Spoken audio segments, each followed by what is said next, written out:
Welcome to the Three Guys and a Record podcast, episode 2. Today we'll be going through Rock and Roll Jeopardy. We'll be going through Uh, Retro Rewind, album of the week, yeah. and we'll be going through some deep dives of some forgotten bands and some underrated bands. So that's our episode this week. Like and subscribe and share to your friends that you think will enjoy this kind of content. So again, I'm Coach K. With me, co-host Doug and Brad, and we'll get started on Rock and Roll Jeopardy. All right, here we go. This is Jeopardy! Here's our categories for today. We have Axemen, which are guitar players, obviously. Def Cat. This is going to be everything Def Leppard related. Covered Up. It's going to be Right here. description. Yep. There's no cheating going on, right? Then we have Covered Up, which are descriptions of album covers. We have Wonders, which are kind of one-hit wonders. And then infamous shows or concerts. So, all right, Brad, you get to pick the first category. I'll take infamous shows for 100, Chuck. After a late start and an injury from the opening act, this band ended early, causing a riot in 1992, Doug. Montreal. Doug, Guns N' Roses. you are correct. Guns N' Roses. Who For is Guns 100. N' Roses? Oh, shoot. How do we do that? You didn't say it in form of a yeah. question. That'll get me almost every time. Yeah. Yeah, let's say this. We'll try to do in the form of a question. I didn't write in form of a question on the answer, so that could have been, bad. But yes, Guns N' Roses is correct. You have the board, Doug. Let me go back to the board. So I'll take Axemen for 100. Axemen for 100. Known for his two-handed finger tapping Eruption's guitar style. Doug. Doug. Who is Edward Van Halen? Eddie Van Halen for another 100. Total of 200. Okay. Let's try Covered Up for 100. This album features a burning building with a target. Brad, Brad. what is Pyromania by Def Leppard? It is correct. Pyromania for 100. Do Def Cat for 100. This album had 7 singles in the top 40. Doug. What is Hysteria? Hysteria, correct. Make sure I don't hit the scroll button. Okay, let's stay with this category. You can go for 200. Chuck. 200, Def Cat. This drummer overcame a tragic accident, continued to perform with one arm. Doug. Doug. Who's Rick Allen? Oh, you almost ran out of time with that one. It is Rick Allen Oh, for 200. yeah. Okay, let's run this category. Let's go for 300. 300, a Def Cat. Name of the 1980 debut album. Brad. What is On Through the Night? On Through the Night for 300. All right, we'll keep going. Def Cat for 400? For 400. This year, Adrenalize was released. Brad. 1992. Nice. 1992. When was 1992? When was 1992? Brad, you're at 800. Doug, you're at 500. Brad, you control the Jeopardy board. Yep, let's finish it off at 500. 500. This song was their first to reach number 1 on the Billboard Hot 100 in the U.S. Brad. What is Photograph? And Yes. yes. What is Pour Some Sugar on Me? And you both lost on that one, so you lose 500. You're down to 0. It's actually Love Bites. Oh. So Brad, you're at 300, and Doug, you're at 0. I thought for sure you guys had got that one. I did after thinking about it for a second, but I will take. Yeah, let's go infamous shows for 200. 100 people lost their lives and 200 people were injured in Rhode Island due to pyrotechnics catching soundproof foam on fire in 2003. Doug. What was the Great White concert? What was the Great White? Or did you say who was the Great White? Or who was? Yeah. It is Great White. That's one thing I forgot to figure out, but we'll go Covered Up for 200. This album features a cross with skulls of the band members. Brad. Brad. What is Appetite for Destruction? Correct. What is Appetite for Destruction? Go back to the infamous shows for 300. This band known for hurling raw meat into the crowd. Doug. Doug. Who is Wasp? Nice. I wasn't sure you guys would get that. I would have guessed Guar. It's 500 with Doug, you controlling the board. Okay, Alex, let's stay in this category for 400. During 1991's VMA performance, the guitar player showed up intoxicated, mixing up songs, leading to a fight backstage. Yes. Doug, who is CC DeVille in Poison? Poison. We're going looking for the band. Yes, Poison. But you get bonus points for getting CC DeVille. All right, Doug, you're at 900, and you control the board. All right, let's finish off this category for 500. Due to depression, he shaved his head on stage in 1982 and wore a wig with fake blood underneath. Doug. Who is Ozzy Osbourne? That is correct. Wow. X-Men for 200. This rodent will sometimes use a finger vibrato. Who is Rat? We're looking for Axemen. So it would be Warren. So I'll get. Yes, I'll give you that. The rodent thing threw me off. Yeah, I was trying to. That was the rat. Those. That was the rat clue. The rodent thing. It was the clue. Yeah. Yeah. So we'll put you at 700, and you control the board. Covered up for 300. Couple packs of smokes and angel wings. Up, Brad. Brad. What is Van Halen's 1984? Correct. For 300. Brad, you're at 1,000, and you control the board. All right, we'll keep going to Covered Up for 400. Steam locomotive crashes through a building. Brad. Yes, Brad. What is Mr. Big's Lean Into It? Nice. That was a good pull for 400. And that puts you and Doug both at 1,400. We'll finish off the category. 500. Covered Up for 500. Naked lady on a 3-pronged fishing hook. Doug. Was Great White. Oh, what the hell's the name of the record? 5, 4, 3, Oh, 2, 1. God, I can't think of the name. Damn it. Brad, would you like to steal or pass? I will steal, please. Okay. What is Great White? Hooked is the album Hooked, name. and it's right in the title. Yeah, Ah. it's Hooked. Yeah. But you knew it, Great White right away. So that drops Doug to 900, and that puts Brad at 1,900. With now Brad controlling the board. We'll do the 300 for X-Men and get that. We'll get that one on. This extremely good guitarist was born in Portugal and had an excellent adventure. Brad. Yes. Who is Nuno Betancourt? Correct. Good job. And that was 300.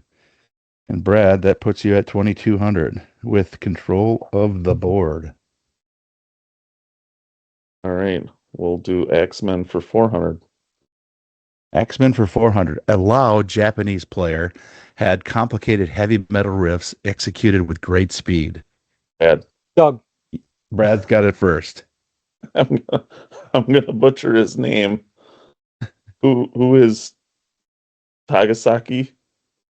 I think it was Tagasaki, but I don't think it is right. Tagasaki. Akira. That's how you say Akira. it? Akira Tagasaki. Akira Tagasaki. Yep. That puts you at 2,600 and control of the board. Yeah, we'll go ahead and finish off X-Men. Guitar player known for his complex and progressive guitar work with King Crimson. You don't have to answer because you lose points if you get it wrong. Yeah. We're going to pass on. He does the goofy YouTube videos with his wife now. You want to take a shot, or are we going to pass? I'm trying to remember his name. I'll give you 5 seconds if you want. You don't have to. And while we're thinking, here's our sponsor of the day. Yeah. All right. No answer on that one. It was Robert Fripp. Oh, Wonders for 100. This African American band, best known for song from Vivid. Doug. Doug, What is Living Color? we're Who looking is for Living Color? we're looking for the song. I'm drawing a blank. Okay. Brad, would you like to steal that? I will steal. Okay. What is Cult of Personality? Correct. Cult of Personality. Oh, I had the right band, wrong song. You had the wrong. Ah. Yeah, you had the right band. No song though. All right, so it might have been my mistake, but we are looking for the one-hit wonder song. Known for this 1992 hit from their second album, The Lizard. Oh, Brad. Yes, What is Love is on the Way? correct. Love is on the Way from Saigon Kick. So that is 200. So Brad, you are up to 2,900. All right, we'll do 300 for Wonders. These large men had this 1990 hit with the debut album Last of the Runaways. Brad. Yes, Brad. Who are Right Said Fred? We're looking for a song. Oh, yeah. Go ahead, Doug. So, first of all, I got to subtract 300 from you. So that drops you to Yep. 2,600. But, Doug, you also could steal or just stay put. It's your choice. well, Fred had the right band. I'm gonna guess I'm Too Sexy. Is that your final answer? Yes, yes. You're going to lose 300 as well. Oh, That drops you down to 600. Right Said Fred is probably not in the genre that we're looking for right now. yeah. The correct answer is Giants. I'll see you in my dreams. Mm. These large men was the clue that Yeah. could have helped you. So we're at 600, and Brad, we're at 2,600. Brad has the board still. All right, I'll take 400 for Wonders. Double Tiger Band from 1989's Surprise Attack. Anyone?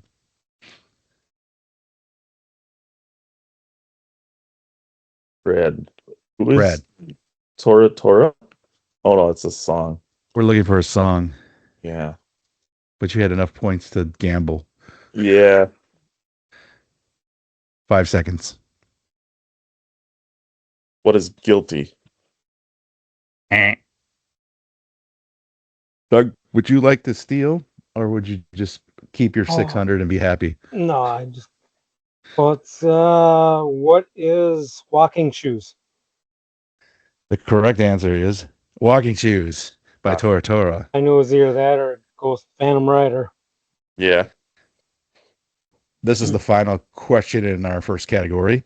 One hit wonders for 500. Nepo Kid Band's Disregard of Timekeeping, 1989 hit. Brad. Yes, Brad. What is Wait for You? Correct. What is Wait for You is the answer. And Brad, that puts you at 3,100. Nice job, Brad. And Doug, you're going at 1,000. And we're going to end in Final Jeopardy. The category is song lyrics. Let's see it. I've said it before, and I'll say it again. You're not my type if you don't begin.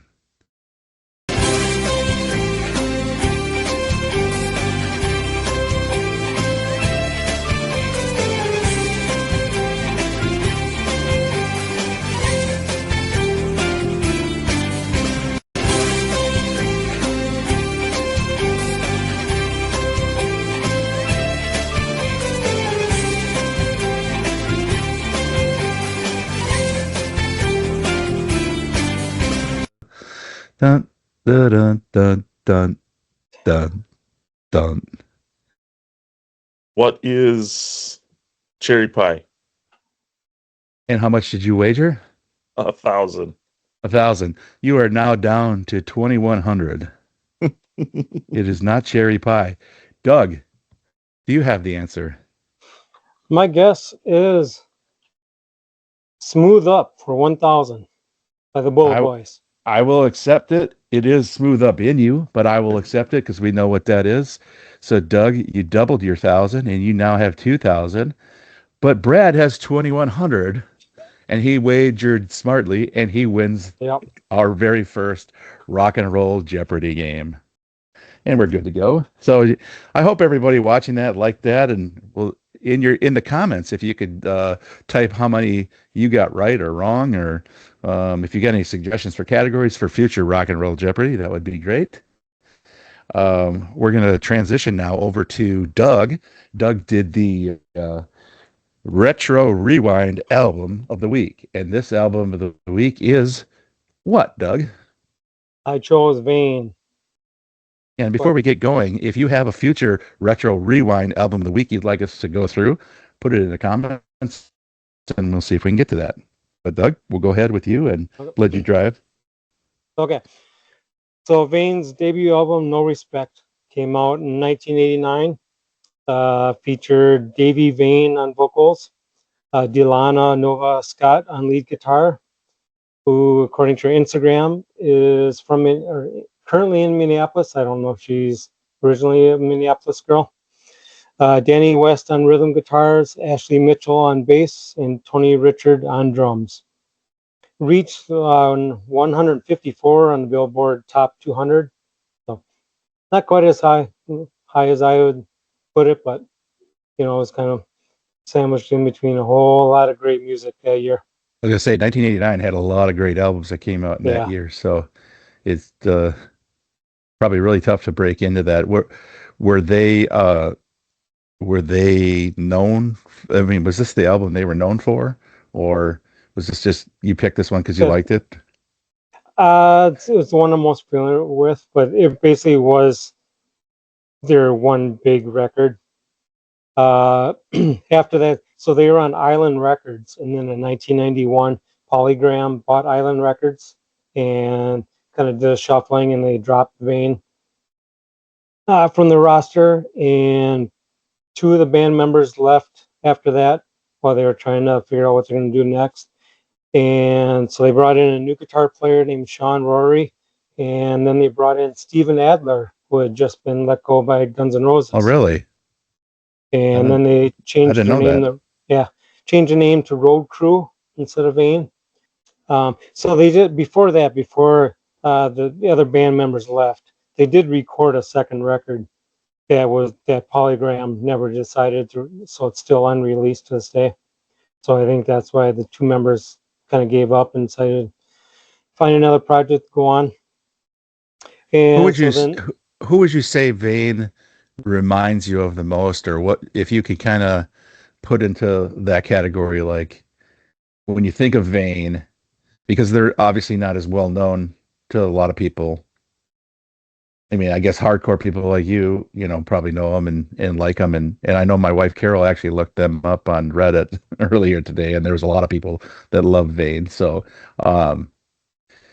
what would you kind of categorize them in the same grouping? To me, it's kind of in the same vein as like Bullet Boys, kind of raw.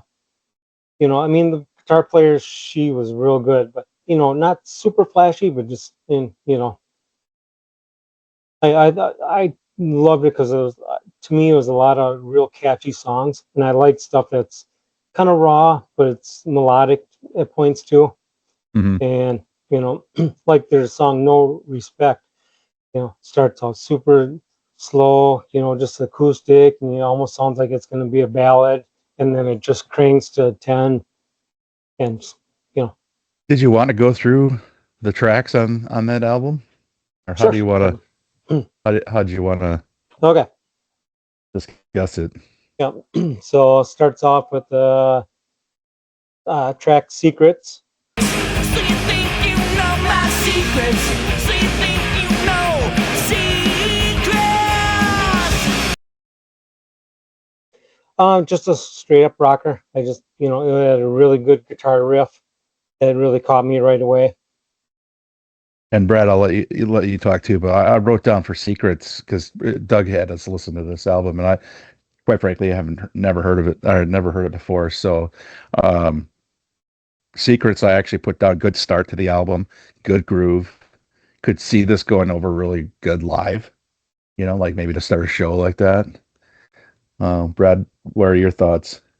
Yeah, I thought it was a good opening track to the album. Prior to listening to it this week, I think the only other song off the album that I had heard previously was Beat the Bullet. So one of those bands that I hadn't listened to back in the day, getting a little extra exposure to them now is, yeah, there's some good catchy tunes on there. All right, Doug, you want to talk about Beat the Bullet since we brought that up? I get down on my knees, praying to the Lord that I beat the bullet. Yeah, so from a guitar player standpoint, I just love it starts off with, kind of scratching and just, and then gets into the bass and drum beat before it all kicks in. And, I just, with this band, they're one of the bands that I never got a chance to see live. So I wish I would have got, just see, because I know he was kind of known, Davy Vane, for he would never wear shoes. So he would always run around stage barefoot. And, Interesting. And I definitely don't want to be negative about it, but the first time I ran through this album, um, and this track in particular, the music thought, like you said, the music was good right off the jump. But my first listen, I didn't like it at all. But now I actually listened to it again today just to kind of prepare. And the second listen, I actually liked. I liked it better the second listen on this one. So it was one of those like if I heard it, hear it a couple of times and then like I kind of get it, but my first listen to it was like, oh my gosh, what is going on here? Brad, what's your thoughts on Beat the Bullet? Beat the Bullet was one of the tracks that stood out to me as one of the stronger tracks on the album. I enjoyed that one quite a bit. Next track we have on the album is Who's Watching You? Who's watching you? Now who's watching you? You. yeah, just, I mean, a little bit more of a filler track, coming after Beat the Bullet. It was kind of like, that was the high point of the record. But really, what I love most on this record is I love the sound, the rawness of the drum track. Just such a good straight Yeah, up, I can see that. I just love how they recorded that. For me, it was a bit of a drop off, like you said, maybe a filler track. The music was still good, same vibe as the first two. The lyrics are not great. I did not like the lyrics at all.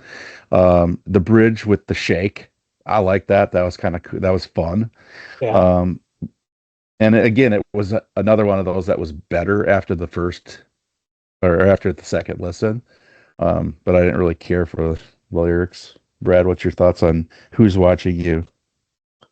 Yeah, it was decent. I agree with the filler track assessment. I thought the lyrics were probably a little too repetitive, but that's one of the things that I get a little nitpicky about is if the lyrics are just constantly repeated over and over. It's like they didn't have a lot of anything else in the studio to draw from. Oh, that sounds good. Do that again. I was actually kind of thinking that I never wrote that down, but actually just kind of thinking that I'm glad you brought that up. We'll go to the next track, 1,000 Degrees. Feel the fever of 1,000 degrees. I want to touch you. 3 tracks, 1,000 Degrees, Aces, and Smoke and Shadows. The ones that kind of start to skip over a little bit to get to No Respect. Okay. So just, All right, so I'll let you know on those three, and then Brad can let us know what he thinks. But so 1,000 Degrees, not my favorite. Not crazy about the vocals. He's just not my favorite lead singer at any stretch. And some of these songs, like I wasn't understanding what they were saying at first. So you put on Spotify, you put the lyrics and it actually made the songs worse. Um, so it's better to not read the lyrics because the second time I didn't have the lyrics on except for one song later that I was like, what did he say? But when you read the lyrics and you're listening to the song, and I feel like the lyrics are pretty weak actually. Um, for 1,000, and this one had a decent guitar solo, which I liked. Um, I'm holding all the aces in my hands, that's right. Aces, the lyrics are very cringe, you know. Uh, Music picked it back up, but the lyrics kind of just ruined it for me. Um, Carol actually made the comment. My wife Carol. So for those that don't know, my wife's name's Carol. She made the comment because she was in the kitchen making Play-Doh, and she came out and said, it sounds like a 14-year-old discovering a naughty word for the first time. So there's a couple times where they MF'd, and that's how she kind of described it for me, and it actually works, that description for me. So let me in your dreams tonight. Let me be the one. It felt like a demo. Vocals didn't seem to match the music at times, so that was kind of weird. So those are my description on those three. Again, I'm trying not to be negative, but like even the second go around of those three, and if it's ones that you'd skip, you know, Brad, what are Yeah. your thoughts on those three songs?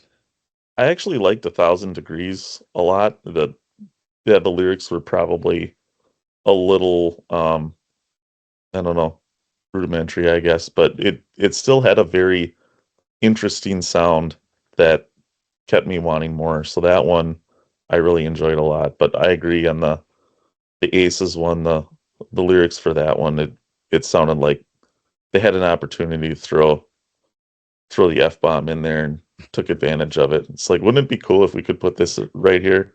It would just sound so cool. But yeah, it doesn't really work for me there.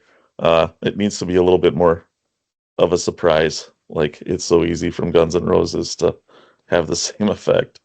And yeah, Smoke and Shadows, it kind of reminded me a little bit of the third track as more of a filler.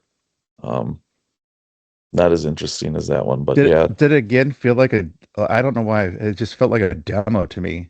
I Like would agree. sometimes when we get the albums where they have the bonus material and they get the song, and this is the demo version. So almost like it felt like it was the demo version of that song. But Yeah, one thing that I also recognized, because I believe the album was 12 tracks, right? Yep. And at the time, it almost felt like Hysteria was the first one to break that mold of the album, you know, can go beyond 10 tracks, 5 on a side on a cassette, yes. live on a side. The Yeah, CDs held a little more time than the original tapes, so they put an extra couple songs on the CDs. right.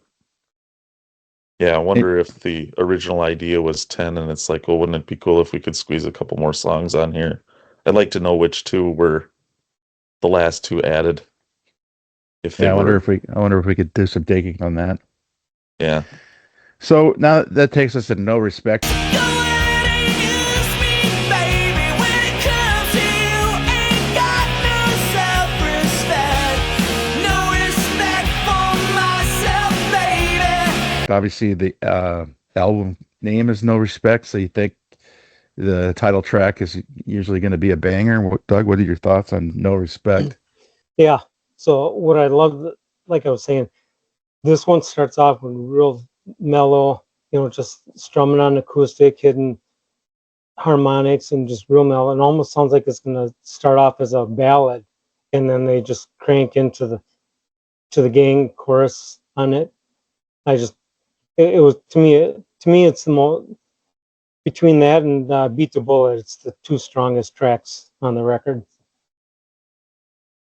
For me, again, I struggled with the with some of the lyrics on this one. The music was really good, and also for me, the song seemed to get better as it went along. It was one of those that just kind of build up, build up, build up. So I actually, and I like the music of it. and not all the lyrics. I mean, some of the lyrics, but I'm struggling with some of the vocals and some of the lyrics on this album, just because it just sometimes it doesn't seem like it fits the song for some reason. But this one, like I said, the music was good and it got better as it went. Brad, what are your thoughts on No Respect?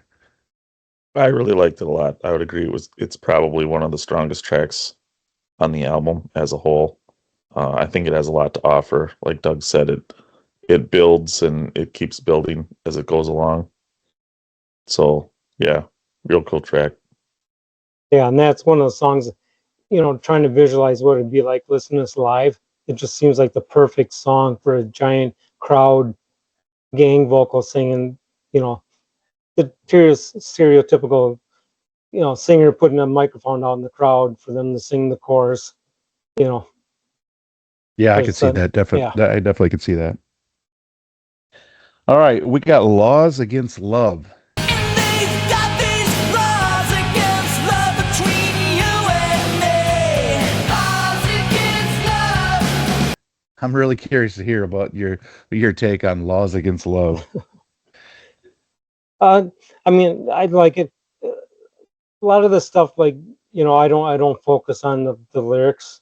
Because being a guitar player, I'm more listening to Sure. guitar riffs and how what the beat between the bass and the drums are. But yeah, to me, it's a good song. I liked it. All right, so here's one of the struggles. Like, what are these laws? What are these laws this guy had? Is this like an LGBTQ song? Is he talking about a minor? A prostitute? Like I was really confused on like, and again, you focus on the guitar and stuff, but back in the day, I was a singer and wrote song lyrics and stuff like that. And again, a lot of mine when I was younger were awful, but I also didn't have a band album in the top 200 Billboard. So this one, like, I don't know, I was just struggling listening to it because like, why can't you be with this person? Who is this person? What are the laws? Like, we don't have and again, in 1989, we had laws, against certain communities or whatever, but do we even, I mean, Carol kind of tried to look it up for me, like, what is he talking about? And there was nothing, no AI or anything that could help us out to what actually because a lot of times you can find out online, like, what is the true meaning of this song? What is the artist, and there's nothing on this one. So I'm kind of confused. Like if he's singing about a minor, like she's only 17, like we accepted that one. But like, Yeah. but I don't get this one. Like this one really, I was struggling with like, what, all right. So you love this person, but like you shouldn't be loving this person. Like what's going on here? Brad, you got any thoughts about, Laws Against Love? I thought it kind of landed in the middle of the ranking of the tracks on the album for me. And yeah, the lyrics, I agree with Doug. It's probably hard to overanalyze them. I mean, some of the lyrics on some of my favorite Def Leppard tracks are like, what did he say? What is he talking about? I don't get it. That's a good Yeah. point. Yeah. That's a good It sounds point. good, so it's fine. I haven't been really nitpicky on Pyromania or Hysteria. Like, if I probably was nitpicky, I'd probably like, you know, pour some sugar on me. Probably has some really dumb lyrics if we're being honest. But I probably haven't nitpicked a lot of my favorite songs that are like, oh, this is pretty weird or pretty cringe or whatever. But I don't know.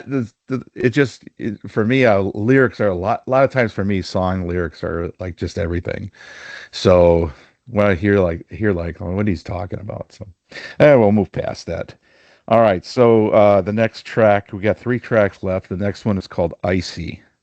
And don't you know that I see she's going to heaven. I see 'cause she's been through hell. Doug, what are your thoughts on Icy? It's another I think the last 3 songs on here are, kind of middle of the road. Just kind of feels like fillers to me. All right, so then I'll just Yeah, it's it. I see I had nothing nice to say, so I didn't write it down. Like you always say, Icy's gone. if She's you don't never coming back. Yeah, and if you don't have anything nice to say, you probably shouldn't say it, kind of thing. So I wrote down nothing nice to say. I didn't care for it at all. Without you, Well, I never knew that nights could be so long without you. And only time will heal, and time will heal our wounds. for me, like every band in that time frame, the one thing they could count on, even if they weren't famous or popular, is to get a good, solid ballad on that album. And to me, it's always really hard to not make a good ballad because they're kind of cookie cutter, easy to do. That's why a lot of record producers want you to have one ballad on there. Um, but somehow they didn't do one for me. But and then Ready, I got a feeling I'm ready for you. Are you ready for me? Ready for me. Got a feeling I'm ready for you. Are you ready for me? Ready for me. close out the album with good music but horrible lyrics. So again, I'm pretty I'm pretty mean on the vocals Yeah. and the lyrics on this album. But again, I just feel like that a lot of the music was strong, and then they'd come in and kind of ruin it with the singing. So I don't want to. I mean, I know you love this album, Doug. So I don't. I Yeah. hate dog. I hate dogging it, but See, a um, lot of it when I listen to lyrics, I'm listening more the vocal melody and how it fits in with the guitar tracks and the rest of the structure of the song. They could be just scat singing and it wouldn't change anything for me. yeah, I Yeah. I hear you. I hear. Brad, what is your thoughts on the final three tracks of this album? Yeah, I think kind of the theme is, you know, overall it's a good album musically. The Beat the Bullet and No Respect are probably the two big highlights, but generally bands from that era, we could kind of take their lyrics and nitpick them as they didn't age well. The Me Too True. movement had a little something to do with that. Same with some of the movies from that time. So, Correct. um, I agree. yeah, I think some of that probably just has to be taken more with the. It was more of a fun time. What do you think about his vocals, though? I mean, Uh, Doug kind of likes him and the way he sings. Like for me, it was tough. Like a couple of the good songs were like, he didn't he didn't ruin it for me because again, like I feel like the music was stronger than the lyrics, I but think, or not the I, lyrics, but the vocals. yeah, I think his vocal range fits the music. I Okay. think when we look back at that time, it's getting to be, 35 plus years ago. So the ones that stand the test of time are the ones that stick out after all that time has passed. Seems to be those real strong vocalists that have the two octave ranges, like the Axl Rose and the Brian Johnson Yeah. and those types of guys. So the ones that had a little, I don't want to say a weaker voice, but a A voice that didn't limited necessarily range. Yeah. stretch. Limited range, yeah, that's a good Yeah. way of putting it. Um, there were a lot of good bands that had that still sounded good, but you couldn't stretch them into other directions of music. They had their niche and they knew what they could do and they did it Hmm.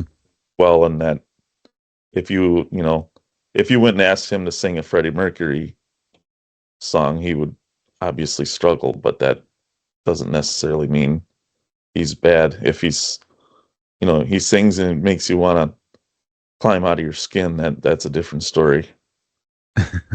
And I just wonder, it's just too bad that it'd be nice to see how they progress and how that second record would have sounded like with the original lineup, and because they formed in 86, 2 years later, they make the first record, not a lot of time and looking at his Wikipedia, so Davey Vane actually started off as a record producer and he produced uh, record for a band called Death Angel. And then after that experience, he decided, oh, I should make my own band, try this. So it's, I don't know if it's not someone who sounds like he came up, all through his teenage years being in bands, and that was his only, occupation, his only love. You make a good point, Doug, where a lot of times bands will get that first release and maybe have one or two hits off of that, and then get that second chance in with the record company, and they put money into it. They put a good producer into it, and all of a sudden the sound is a little better. The vocals, there's somebody in there kind of like pushing them, and Yeah. really they wouldn't, that second album, if they were the same, they wouldn't let them release just that album without a really strong ballad at that time. So I think if they had that, you made a good point. I'm probably a little bit too hard on. If I go back and look at a lot of those bands, their original albums, their first albums, they're probably a little bit like that, where you can pull out one or two hits, and then if they really hit on their next album, and you know, so I could probably see where you're coming from on that. If you so like say you're their manager and you're trying to make a Vane revival with the same members, uh, Doug, why don't you sell us on sell the people watching on why they should go out and either buy this at a used record store or get on Spotify and listen to Vane No Respect. Oh, geez. Now you're trying to turn me into a salesman. Yeah, I mean, hey, Yeah. there's a reason why you pulled this one first for, album of the week. To So, me, it was just the overall, the energy of the beat. I like strong songs that have, the vocals don't have to be, world changing and tell the world's greatest story. As long as it's a good mhm. melody and it fits with the theme of the song, and that's what did it for me. Just I thought the guitar playing was catchy, and then as long as you have a catchy riff and a good hook in the song, you'll keep my interest. And I also do appreciate listening to new stuff that I might have heard No Respect back in the day. I don't know, maybe not. I mean, I've always asked you, Doug, like, have you heard of this band or whatever, like from like we were talking about last time? But Oh I yeah. do appreciate like putting something in that I really haven't listened to before, and now I've taken, and the fact that it grew, a couple of the songs grew on me after the second listen was pretty good. So, maybe I give it another try, and I'll like them all except for maybe Laws and Love or what. Whatever that one is. But Yeah. yeah, so I think a lot of that goes with a lot of records. A lot of times is you get, you don't really like, it doesn't catch you that first time, and all of a sudden you hit, back in the day when the CD would just repeat, and all of a sudden the second listen you're like, oh, I really like this song. So I like the fact that it progressed a little bit for me the second time around, because the first time I was like, Doug, what are you doing to me? What are you doing, man? And actually, I Yeah. was listening to it, Geez, what is he going to found it was in there. suggest next time? Right, but Yeah. then again, the second listen today, and a few of them stood out to me, and I don't know. So I appreciate it, Doug. Again, for those watching, if you have suggestion for an album we should go through around that time frame, we'll probably talk, and maybe Brad or I will bring up the next one, or if we get some really good suggestions in the comments, maybe we'll pull one from those. And it's always good to listen to something different and whatnot. But On down for the third time. Am I drowning for you, girl, in the sea of love? I just can't wait to get down. we'll transition here, Brad. I'll kind of let you run with this one. We want to talk about for kind of forgotten bands or some underrated bands from that time frame. I'll kind of let you get going on what we were thinking when we're talking about this category.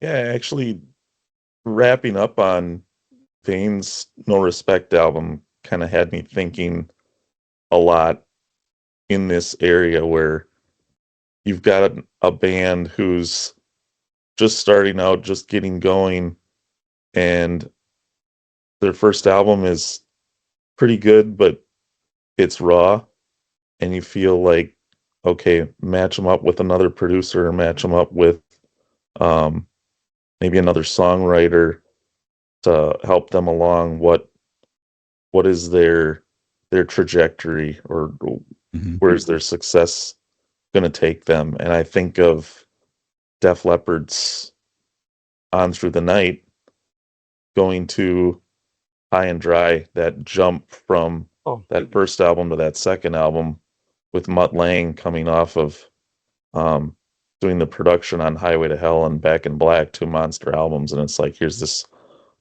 up and coming band from England. Let's pair you with them and see what kind of magic you make. And you think back to that, and it's like, On for the Night was pretty raw. And That's a I were very to good point, listen, Brad.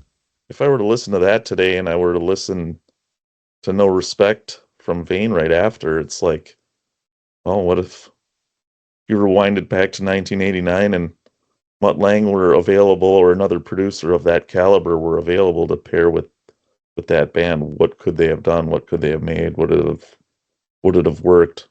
Mhm.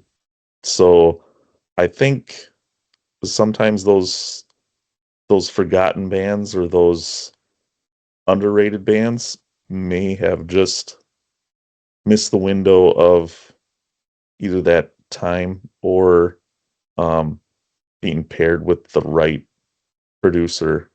I think too, a story that I saw on the Bon Jovi documentary, when they were going from their first two albums to Slippery When Wet, which launched them into the stratosphere. They wanted to get with a producer that would not only help craft their sound, but they went with a songwriter in Desmond Child, who helped them with You Give Love a Bad Name and Living on a Prayer, a couple of their biggest hits that they ever had.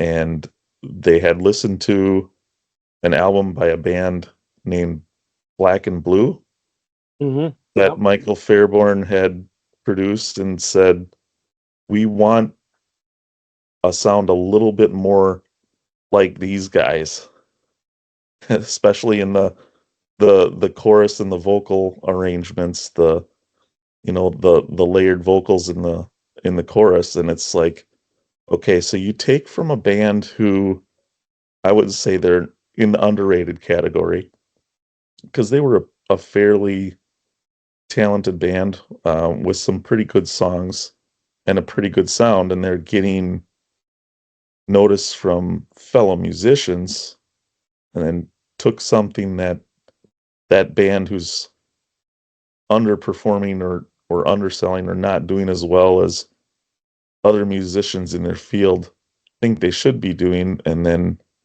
take that craft and expand on it. And Bon Jovi's still playing arenas Yeah.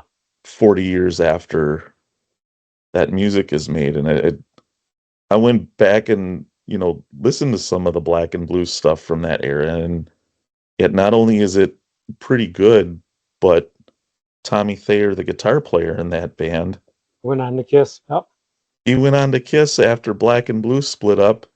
He's living hand to mouth in a Kiss tribute band, and somehow makes it onto the Kiss stage, the road crew, once they put the makeup back on in the mid to late 90s. And he just happened to know that music so well Yeah. that Yeah. He was when the guitar tech. Yep. yeah, when Ace got fired again, he put on the makeup and became Ace. So you can look at the history of Black and Blue and say, hey, they inspired Bon Jovi. They were an integral part of Kiss getting back together. But most people, you ask today who Black and Blue is, they wouldn't be able to name a single song. Mhm. So they were one of the bands that I thought deserved a little bit more credit from that time period. Hold On to 18 was probably one of my favorites from them, but they had several Yeah, that no, were I'll be there for you. Yep, that Yeah. was a good tune. Yeah. And another one that I thought of from that time period, but Doug is a guitar player, I'm sure that you appreciate I'm John wondering if Sykes. oh, yep, you going Blue Murder? Another Blue band, yeah, Blue Murder's debut album from 1989. Um, I love that album every bit as the self-titled Whitesnake album. I thought it was an extension of that album. Tony Franklin's bass playing, the fretless bass sound Mm-hmm. on that, it's almost as recognizable as Sykes' guitar playing itself. The wailing that he can do, but yeah, the guitar screeching in Ptolemy is kind of signature John Sykes playing. He works as a vocalist. I think his vocals are strong. That Um, was the biggest surprise to me, how as monster a guitar player he is. Yeah, he was. He could hold his own being a lead vocalist. yeah, he had a David Lee Roth, David Coverdale look to him. That they're the two egos of those two guys together probably couldn't survive in the same band, which is I think ultimately what did him in. But it it's too bad that it feels like he spent the rest of his career trying to get out from under the shadow of that Whitesnake album Yeah, that he had a lot to do with in terms of the playing and the songwriting on that album, and I don't know that he ever really got his due or got the accolades that he deserved for that. Yeah, it's too bad we never really got the Blue Murder reunion that there were whispers and talk of them getting back together over the years, but they couldn't make it work. And yeah. Tony you know, Franklin, they tried to pry him out of his house to give it another go. He just has got too many things going around his head. yeah, Yep. and in fact, I saw a band not too long ago that just recently disbanded called the Winery Dogs that Mhm. had Richie Kotz and Mike Portnoy from Dream Theater and Billy Billy Sheehan. Sheehan. Yep. He's played in countless huge bands. John Sykes was actually slated to be the fourth member of that band and be their leader, and they kind of said a similar thing about him. They had a hard time getting him to leave his house. God, can you So imagine if that would have happened? The amount of musicianship would have been on that stage at one time. Oh my God. yeah, it would have been incredible. I would almost put it on par with Dream Theater when Mike Portnoy was in that band. The musicianship for those five guys is Yeah. astronomical. They're in a more of a progressive genre than what Blue Murder is, but there's probably a lot of musicians from that era, and partly because it was getting a little oversaturated. I think Blue Murder probably came along at that time where, like we said before, with Veins No Respect, 1989 might have just been overshadowed, where there was almost too much good music out, and some of it was, I don't think Paradise City from the Appetite for Destruction album, I don't think that was even released as a single until late 88, early 89, so that was out there. Aerosmith's Pump was out there.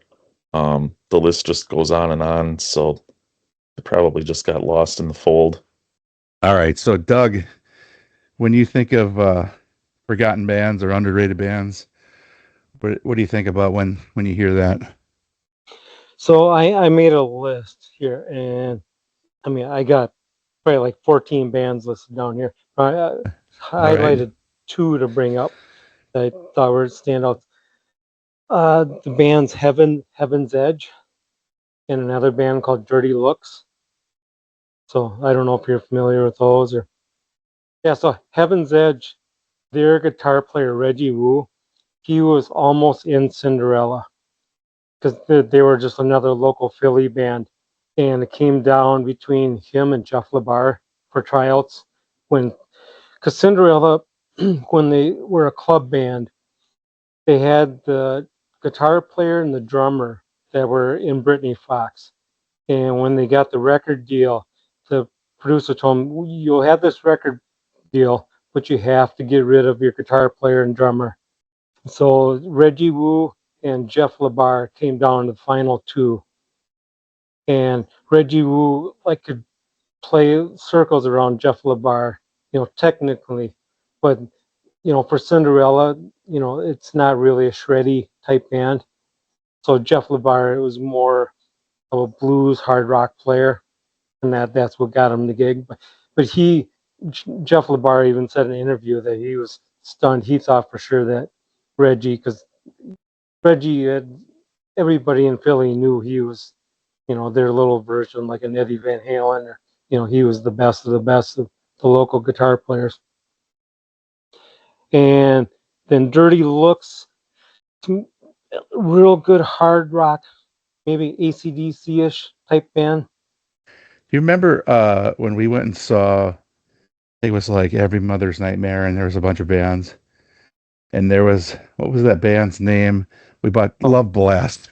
Love Blast. Oh, they were yeah. they were a young band, but they played music like from like our era. They were upper coming from Chicago. Yeah, so I remember buying 2 of their CDs because live it was awesome, but every once in a while it'll come up on shuffle, in one of my playlists or something like that. But it made me just think of that band when you were talking. Yeah. But anyways, Find Another Way to Your Heart is the song that you got to look up for them.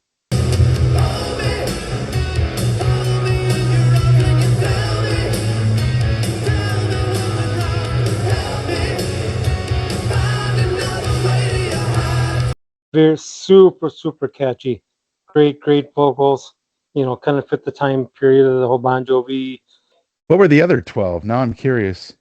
Okay. If you want to just quick run through. Okay. So my list. Okay. TNT, Heaven's Edge, Babylon AD, DAD. You know them, which Dad? was no. Well, it's supposed to be Disneyland After Dark until Okay. Disneyland said no, you can't use.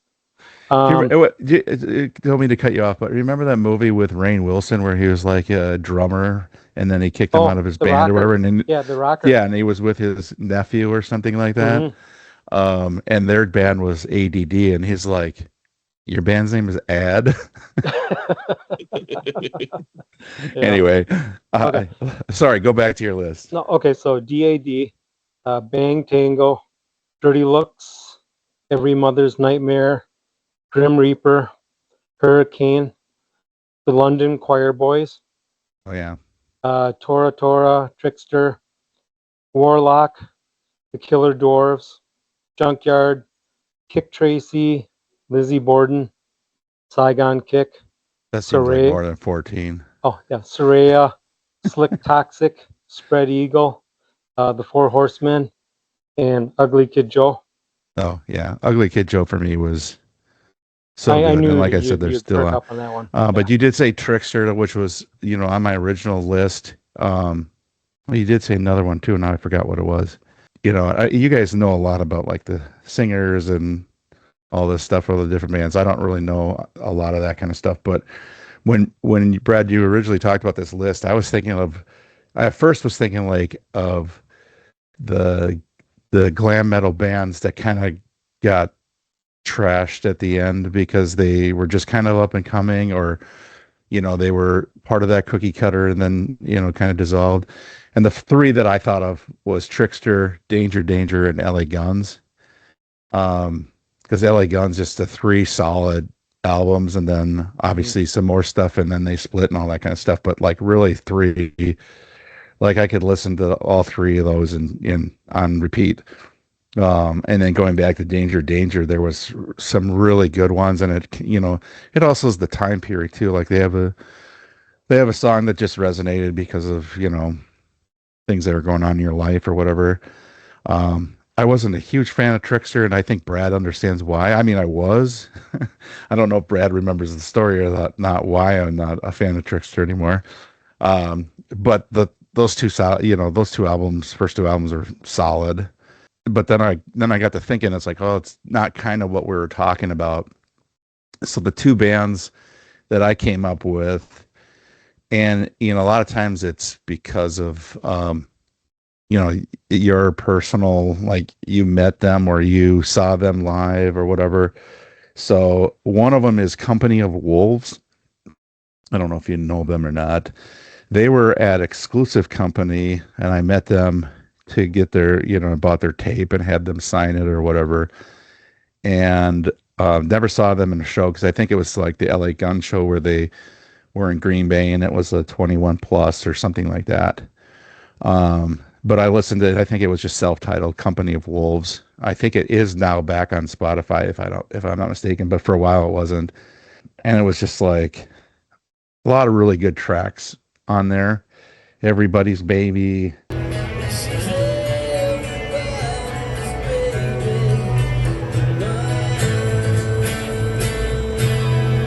I don't know. I could probably quick look it up, but there was a lot of good songs I like, and who knows if they were really that good or not. But the fact that I met them and they signed my cassette and all that stuff, so I think that has like a little bias to it. But the other one is the band that opened up for Billy Idol. When I went and saw Billy Idol at Alpine Valley, was called Gene Loves Jezebel, and they had a really huge hit called Jealous on the radio. But they were so good live, and then you look into them and they're definitely not a glam metal, and Billy Idol wasn't either, but like they're in Cradle of Love. I mean, that he kind of rode that, that cassette or that album with the glam metal bands at the time. So it was very similar kind of style. But Gene Loves Jezebel really wasn't, but it was such a really good album. Kiss of Life is the name of the album. And there's just so many good tracks on there. And they're not your typical, the bands that we're kind of talking about, but they were one of those that kind of, I think, got forced into that spot, but it was kind of like at the end. And so when you're forced into that kind of genre, but you're really not that genre, and then that genre is going away. So I feel like I don't know really anything about them, so maybe they had a better career after, but I've never really heard anything from them after that.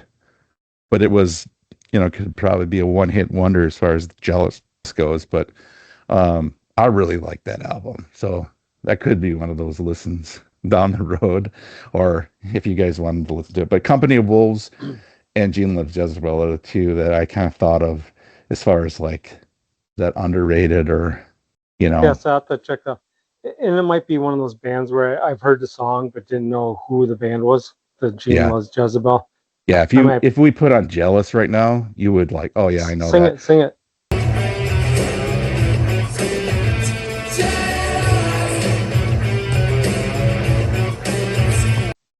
Jealous, dun, dun, dun, dun, dun, dun, dun, dun, dun, dun, jealous. I need to edit that out for sure. Put like But 3 seconds of their MTV video in there Yeah, instead. yeah, we definitely could. But it's kind of similar to like London choir boys or London choir boys or whatever they went by. 7 o'clock time for a party. Yeah. And what was their ballad that was really good? Oh, Well, I like yeah, Roses and Rings, but Okay. yeah. Or Hey You. Yeah. yeah. Yeah. And now it's gonna bug me. I'm gonna quick look up the ballad from that choir boys, because it was really good. I remember. Not good enough for me to remember it. I don't love you anymore.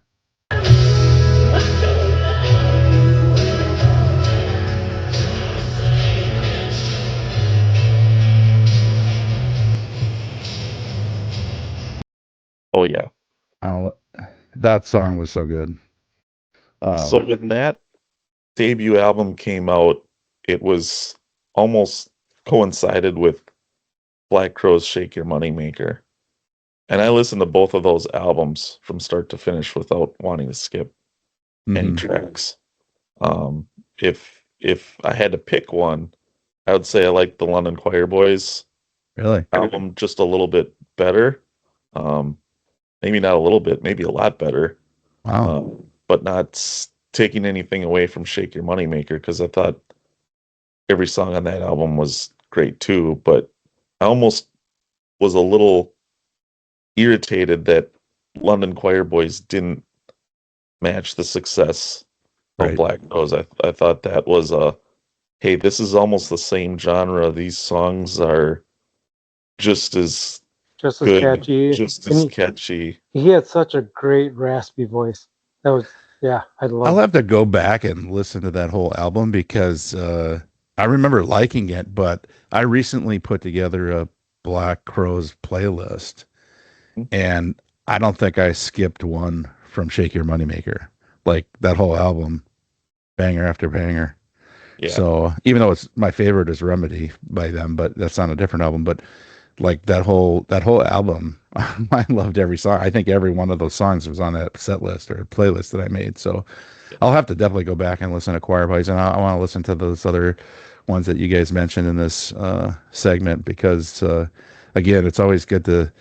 Oh yeah, I do remember that. But Choir Boys to me was just those two songs that I remember, and I even forgot it up until I just looked it up. But yeah, that I Don't Love You Anymore. That's such a great song. And then who 7 o'clock time for the party? Like, oh yeah, let's go. Yeah.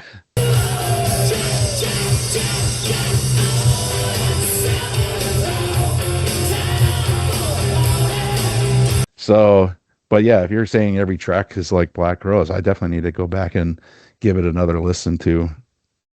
Well, Sex Party I skipped, but the rest of Oh, them I loved. well, Sex Party we can give to Vane, and they'll do that song. Yeah, do a cover of it. But it might be against the law. So, Doug, before we close this episode, Doug, I want to put you on the spot here. I got a lot of Uh-oh. guitars back there. One, I want you to tell the story about the guitar you're painting, if you could. And then two, I'd like you to play us a little something. Oh, I don't have anything hooked up right now. Okay. Well, Yeah. then next, So then for that's next a time, that's a I'll get- teaser for next time. But Yeah. look, do you have the guitar that you're painting at all? Want to talk to us about that? This is something I didn't realize Doug was doing, and then he showed me the other day. So, So this Jackson started off as complete black, and it went through different variations. At first, I was going to do a Warren D. Martini snakeskin pattern on it, and then I wasn't happy with it. So then I decided to turn it into a George Lynch Tiger. George Lynch That's- being my all-time hero. that is awesome. That's Yeah. pretty cool. So Yeah, I definitely needed to see you put that on camera because I appreciate when you that. showed me that, I'm like, wow, that is awesome. I didn't know you had that. I mean, everybody has talents. I just didn't know that you had that talent. So it was kind of cool to see. So I want to make sure everybody got to see that and get a little. Yeah, I'll get reassembled and when I do my name this lick segment. Yeah. Yeah, so that'd be a future segment. Name this lick or name this riff or something like that. Yeah. Doug is self-taught and a lot of I'm obviously Trying to embarrass myself too much. who I just sang something on. I just sang a song on here a little bit. We're only going through like 23 viewers right now, so I think early on you can embarrass yourself and it's not going to be a big deal. It'll be part of our charm. So then you can just keep practicing. So once we get 10,000 viewers, then Yeah. good. So I think we're going to wrap up our podcast or our episode number 2. Hopefully you've all enjoyed this kind of content. And again, if you have any questions or comments or concerns or suggestions put them in the chat or put them in the comment section. We'd love to hear from you. And again, like and subscribe and share. We'd appreciate that. I know there's probably some old timers like us that out there that like hearing about music and different ideas and segments and stuff that we're willing to hear a lot of your suggestions. And Yeah, give some Again, feedback. We're a young definitely, podcast, figuring out our way. definitely. We're Appreciate it. just three buds that love talking music, and yeah, definitely open to any kind of feedback or suggestions. And um, until next time, I'm Coach K. We got Uh, Doug and we got Brad. uh, Rock and roll. rock and roll. Thanks for watching.